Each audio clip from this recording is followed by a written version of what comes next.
on the verge of a farce, a real farce. As I see it, if Susie would have stood behind him today, he might have proved a threat.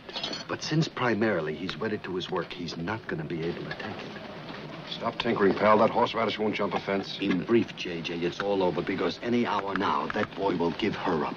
Now, is it a farce or is it? Sidney, this syrup you're giving out with. You pour over waffles, not J.J. Hunsecker. What do you mean this lousy kid will give up my sister? How does it matter whose sister? The main thing is that they're through. I mean that, Am I supposed to forget how that kid talked to me today? J.J., is he worthy of a second glance from a man like you? I mean that... Bite on this.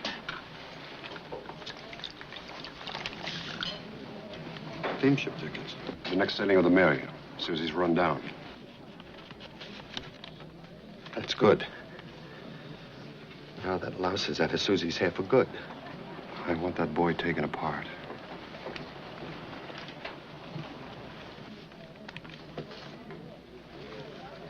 J.J., why do something that's going to drive them right back into each other's arms? I know how to handle Susie. You just...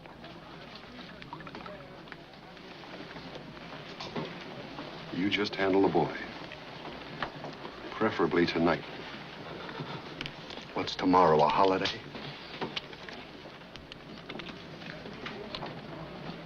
Your fat cop friend. I think I'm going home. Maybe I left my sense of humor in my other suit. You've got a God-given brain, Sidney. Use it. You think this is a personal thing with me? Are you telling me I think of this in terms of personal pique? Don't you see that today that boy wiped his feet on the choice, on the predilections of 60 million men and women in the greatest country in the world? If you had any morals yourself, you'd understand the immorality of that boy's stand today. It wasn't me he criticized. It was my readers.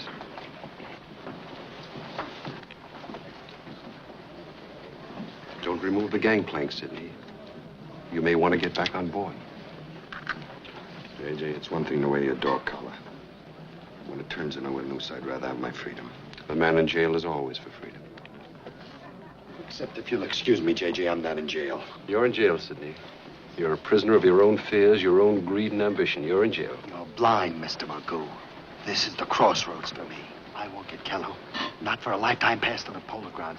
Not if you serve me Cleopatra on a plate. Sidney, I told you. J.J., I swear to you on my mother's life I wouldn't do that.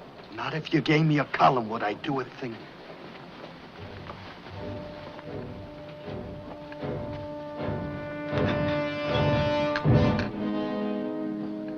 And who do you suppose writes the column while Susie and I are away for 3 months? The man on the moon? Thank you, Sidney.